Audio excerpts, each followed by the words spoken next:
صحابی دیکھتے ہیں فاروق کے لب پھڑپھڑا رہے ہیں، چہرہ غصے سے سرخ ہے. کیا دیکھا؟ نبی کی نگاہ پڑی، فاروق کے چہرے کو دیکھا، پھر اس کے ہاتھ پہ نگاہ گئی، دیکھا تلوار کے دستے کو پکڑے ہوئے ہاتھ لرز رہا ہے. نبی نے کہا فاروق رک جاؤ، فاروق رک جاؤ، فاروق رک جاؤ. فرمایا آقا، آنکھوں میں آنسو آ گئے. آقا میرے سامنے کوئی آپ سے اونچی آواز میں بات کرے، کعبے کے رب کی قسم ہے اگر آپ کا احترام رکاوٹ نہ بنتا تو اب تک اس کی گردن کٹ چکی ہوتی.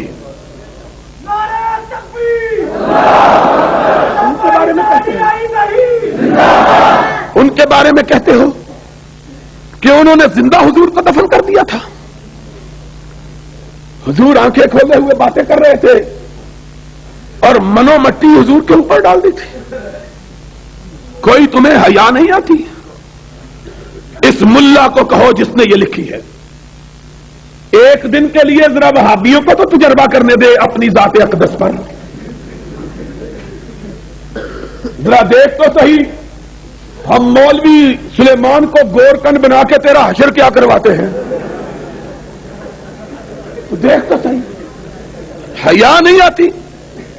اور یہ تو سعید کاظمی صاحب تھے. اب ذرا بات سن لو، عادت نہیں ہے مجھ کو، لیکن گرچہ ہو مشاہدہ حق کی گفتگو بنتی نہیں ہے بادہ و ساغر کہے بغیر. آج تم نے اگر مجبور کر دیا ہے اپنے اکابر کے چہروں کی نقاب کشائی پر تو ذرا سن لو. گستاخی کی بات کرتے ہو. میں نے ایک کتاب لکھی، پتہ ہے نام نہ لینا ممنوع ہے. یہ ٹھگنے، یہ ہم جیسے بلند قامت لوگوں کی کتابوں کو ممنوع قرار دیتے ہیں اور سمجھتے ہیں ہم کہیں گے اچھا جناب میں نے تب بھی کہا تھا آج بھی کہتا ہوں، لاہور کے اس جلسے میں تمہارا یہ حکم میرے بوٹ کی نوک پر نہیں مانتا، جاؤ جو جی چاہے کر لو.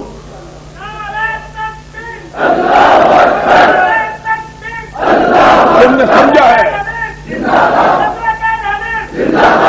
ان کو ڈراؤ جو بلیوں سے ڈر جاتے ہیں. ہم کو کیا ڈراتے؟ نہیں مانتا میں اس حکم کو. اور آج تمہیں بتلانے لگا ہوں، سی آئی ڈی کے لوگ خصوصی طور پر میرے لیے آتے ہیں کہ آج اس کی تقریر ہے، خبر پہنچانی ہے. اور تمہیں آنے کی کیا ضرورت ہے؟ ہمارے کئی بھائی خود جا کے ٹیپیں پہنچا دیتے ہیں. سن لو، میں بزدل نہیں ہوں.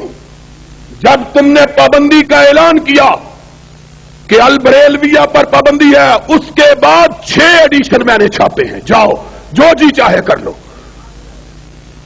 تم کس کو ڈراتے ہو؟ خدا سے ڈرنے والے غیر اللہ سے ڈرنا جانتے.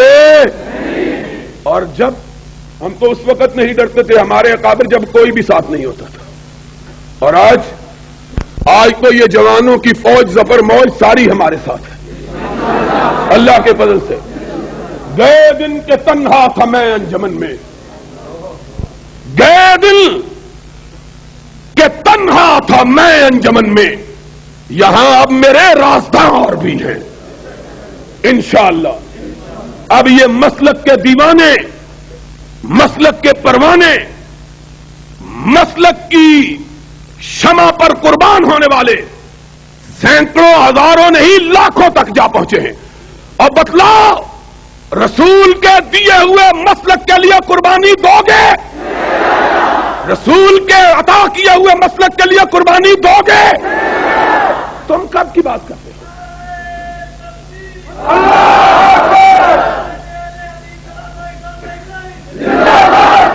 یہ وہ نوجوان ہیں جن کے بارے میں اقبال نے کہا تھا اگر جواں ہو میری قوم کے جسور و غیور، کلندری میری کچھ کم سکندری سے نہیں. ضیاء الحق بھی حکمران ہے، لیکن ہم بھی حکمران ہیں۔ سن لو، ہم آتے ہیں، لوگ زندہ باد کے نعرے لگاتے ہیں، لوگ آنکھیں بچھاتے ہیں، یہ آتے ہیں تو راستے صاف کرواتے ہیں، کسی کی نظر اس کو نہ لگ جائے۔ یہ بھی حکمران ہے، راستے صاف کرواتے ہیں۔ میں نے پوچھا یہ مال روڈ آج کیوں بند ہے؟ کہنے لگے امیر المومنین کی سواری آ رہی ہے۔ میں نے کہا امیر المومنین کی سواری آ رہی ہے تو مومنوں کو کیوں روکتے ہو؟ کہنے لگے مومن بے وضو ہیں، کسی غیر محرم کی نظر ان پہ نہ پڑ جائے۔ یہ امیر المومنین، یہ امیر المومنین کی سواری آ رہی ہے۔ کیوں طاؤس خان ٹھیک ہے کہ نہیں؟ بابا بڈھا ہو گیا، ویسے بڑا جوان ہے ماشاءاللہ، اور دیں گا بابیاں واسطے قربانی بابا، اور زندہ باد۔ کہتے ہیں کیا باتیں کرتے ہو؟ ان کے بڑے نے کہا کتاب لکھی، کہنے لگے پابندی لگاؤ۔ ہم نے تو کبھی کسی کتاب کے بارے میں نہیں کہا پابندی لگاؤ، ہم نے کہا اور لکھو تاکہ لوگوں کو تمہاری حقیقت کا پتہ چلے۔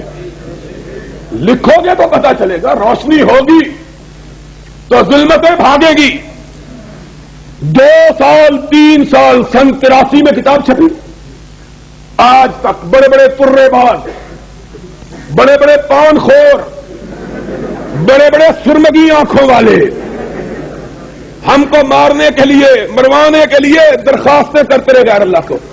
ہم نے کہا سرمگی آنکھوں والوں اور شگفتہ ہونٹوں والوں، مارنے کے لیے لوگوں سے فریادیں کیوں کرتے ہو؟ اپنی آنکھ اٹھاؤ، ہم ویسے ہی مر جائیں گے۔ لوگوں سے کیا درخواستیں کرتے ہو؟ تم خود ہم سے بات کرو، کچھ ہم سے کہا ہوتا، کچھ ہم سے سنا ہوتا۔ لیکن مجھے ایک میرے دوست کہنے لگے اصل میں ان کو غیر اللہ سے مانگنے کی عادت پڑی ہوئی ہے نا، اس لیے مانگنے سے رہتے نہیں ہیں۔ 3 سال تک درخواستیں کرتے رہے، پابندی لگا دو، پابندی لگا دو، اور بیوقوف ہو عقل دیکھو۔ میں نے کہا عقل؟ کہنے لگے یار تھی بھی بڑے ظالم ہو، جی عقل ہوں تو یہ ہو کچھ ہوں، جی عقل ہوں تو پھر یہ ہو کچھ ہوں۔ میں نے کہا عقل کی بات کرو، کتاب عربی زبان میں چھپی ہے، پابندی پاکستان پنجاب میں لگوا رہے ہو، ہے کوئی عقل کی بات؟ اور جس گورنر کو کہتے ہو اللہ کے فضل و کرم سے اس گورنر کو بسم اللہ پڑھنی نہیں آتی ہے، اب کیا ہے گورنر کی بات، ماشاءاللہ جا رہا ہے، ایسی کی تیسی ان کی۔ میں یہ کہہ رہا تھا کہ غیر اللہ سے فریادیں، 3 سال تک فریادیں کرنے کے بعد ایک جواب لکھا ہے۔ جواب میں کیا لکھا ہے؟ میں نے لکھا کہ جناب ان کے بڑے جو تھے بڑے کالا رنگ تھا ان کا۔ یہ کو میں نے تنزل نہیں لکھا، ویسے میں نے سراپا بیان کیا کہ ان کا رنگ اتنا کالا تھا کہ اس کو دیکھ کر شب کی سیاہی بھی آدمی کو بھول جاتی تھی، اتنا کالا رنگ۔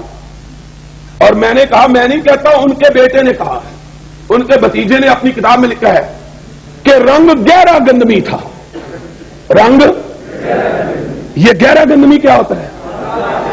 گندمی تو ہوا مولوی سلیمان کا، اور گہرا گندمی کس کا ہے؟ کوئی ایسے بیٹھا تھا، کوئی بندہ اٹھ کے کھلو جائے، کوئی نہیں، ادھر جا کے دیکھ لیں گے۔ گندمی تو ہم نے سنا ہے، یہ گہرا گندمی کیا ہوتا ہے؟ اور پھر یہاں نہیں کہا، یہ نہیں کہا، ان کے بھتیجے حسنین رضا نے خود لکھا، کیا لگا لیکن زمانے کی گردشوں سے وہ گہرا گندمی رنگ، اس کی چمک بھی ختم ہو گئی، اس کی چمک بھی۔ کیا مطلب ہے؟ اب کوئی بات باقی رہ گئی ہے؟ کوئی بات رہ گئی ہے باقی؟ یہ میں نے ویسے ہی چلتے چلاتے لکھا، کوئی بات نہیں تھی، اب رنگ تو اللہ کے دیے ہوئے ہیں۔ اب جناب اس کا جواب لکھا ہے بڑے غصے سے، کیا لگے جھوٹ بولا اس وہابی نے، حضور کا رنگ بالکل گہرا نہیں تھا رنگ، بلکہ گاڑا تھا، کتابت کی غلطی سے گاڑے کو گہرا لکھ دیا ہے۔ میں نے کہا ہوئے تم دوست جس کے دشمن اس کا آسماں کیوں ہو، جس کے وکیل صفائی تم ہو انشاءاللہ اس کو پھانسی لگنے سے کوئی بچا سکتا۔ مجھے بات یاد آ گئی، ہمارے دوست ہیں رفیق باجوہ صاحب، نیازی صاحب کا کیس تھا۔ نیازی صاحب کو 1 مہینے کے لیے سزا گورنمنٹ نے دی، 1 مہینے کے لیے جیل میں بھیجا اپنے نیازی صاحب۔ باجوہ صاحب ان کے وکیل مقرر ہوئے، سزا کی مدت ختم ہو گئی، باجوہ صاحب کے دلائل ختم نہیں ہوئے۔ میں عدالت میں گیا، دوستی تو ہے نا سیاسی، میں نے کہا نیازی صاحب یہ پھانسی لگنا سی کہ کنے پیسے دیتے جے وکیل نو؟ کہیں گے 3200 روپیہ۔ میں کہا کم 32 روپے میں کرنے تیار تھا، یہ پھانسی لگنا ہے پھر 3200 روپے دینے کی ضرورت ہے؟ میں نے کہا باجوہ صاحب ایک نئی درخواست دے رہے ہیں مزاق میں۔ میں نے کہا کہیں گے کیا؟ میں نے کہا انہوں نے آج درخواست دینی ہے چیف جسٹس کو کہ ان کی نظر بندی کی میعاد میں توسیع کر دی جائے تاکہ میرے دلائل ختم ہو جائیں۔ یعنی رہائی کے لیے کیس لڑ رہے ہیں اور اس کی نظر بندی کے دن ختم ہو گئے، دلائل ختم نہیں ہوئے ہیں۔ یہ حال ہے انسان۔ کہیں گے گہرا نہیں، وہ تو کتابت کی غلطی، گاڑا رنگ تھا۔ میں نے کہا اس نے تو بیچارے نے لحاظ کیا، ملا تو نے گاڑے پر لک پھیر دی ہے۔ یہ جواب ہے، یہ جواب دیا ہے۔ کاش اہل حدیثوں کا یہی تو قول ہے اپنے نبی کی ابتدا میں، قل ہاتوا برہانکم ان کنتم صادقین۔ اپنی زبانوں کو تلواریں اور اپنی کلموں کو بندوقیں مت بناؤ، دلیل سے بات کرو۔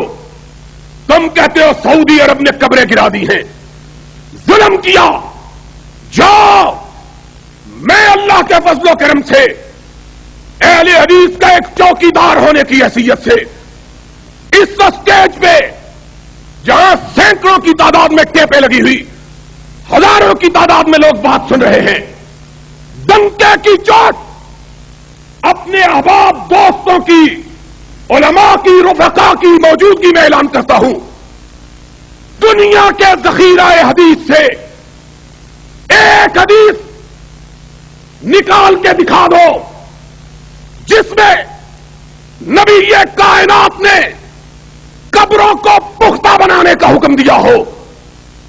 صرف ایک حدیث، صرف ایک حدیث، صرف ایک حدیث۔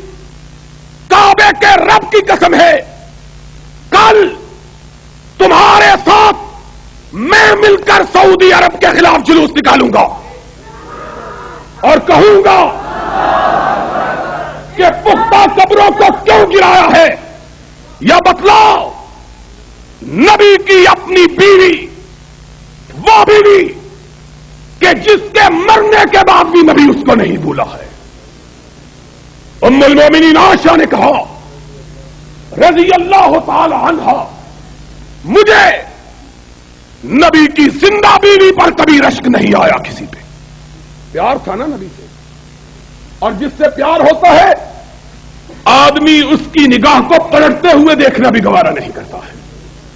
اس کی نگاہ ذرا پلٹتی ہے بے چین ہو جاتا ہے۔ صدیقہ کائنات کی کل کائنات نبی کا وجود اقدس تھا۔ اس نے خود کہا مجھے کبھی نبی کی کسی زندہ بیوی پہ رشک نہیں آیا، آیا تو خدیجۃ الکبریٰ پہ آیا، میں نے اس کو دیکھا بھی نہیں تھا۔ ماں پھر تجھ کو رشک کیوں آیا؟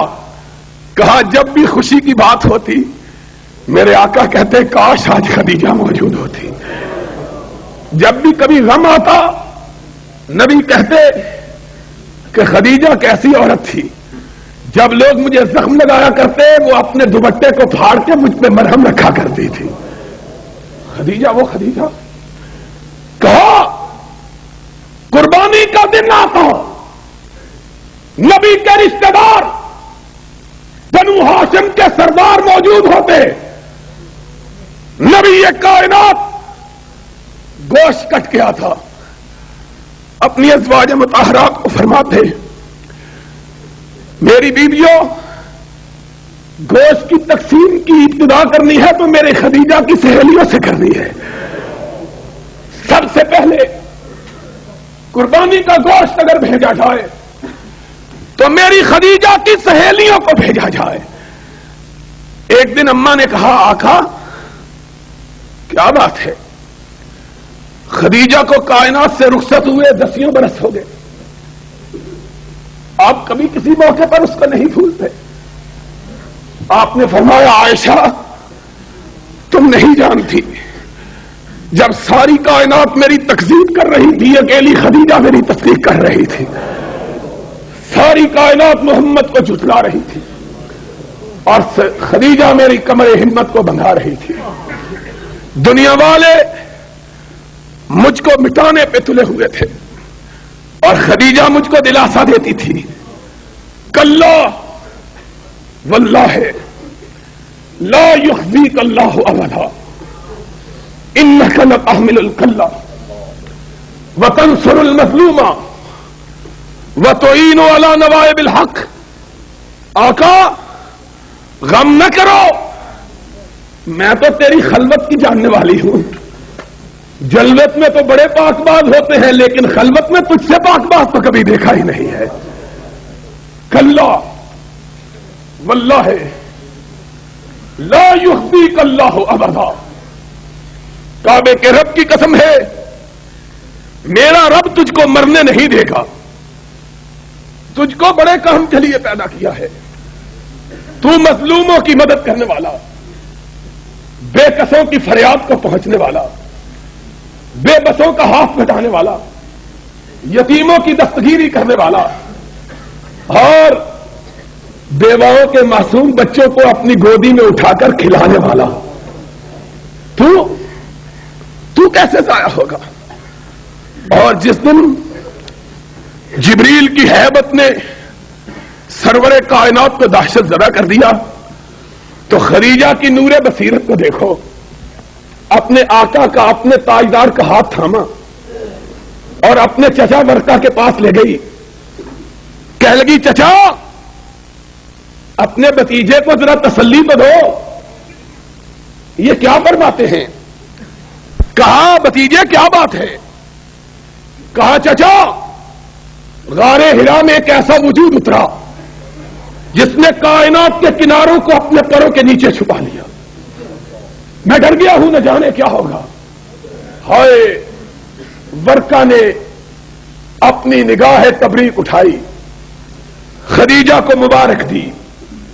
خدیجہ آج سے تیرا شوہر، تیرا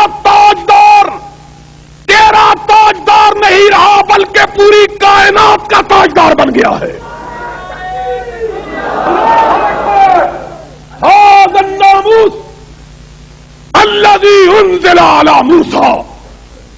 محمد تجھ کو مبارک ہو کہ آج تجھ پہ وہ فرشتہ آیا ہے جو اللہ صرف اپنے محبوبوں پہ بھیجا کرتا ہے.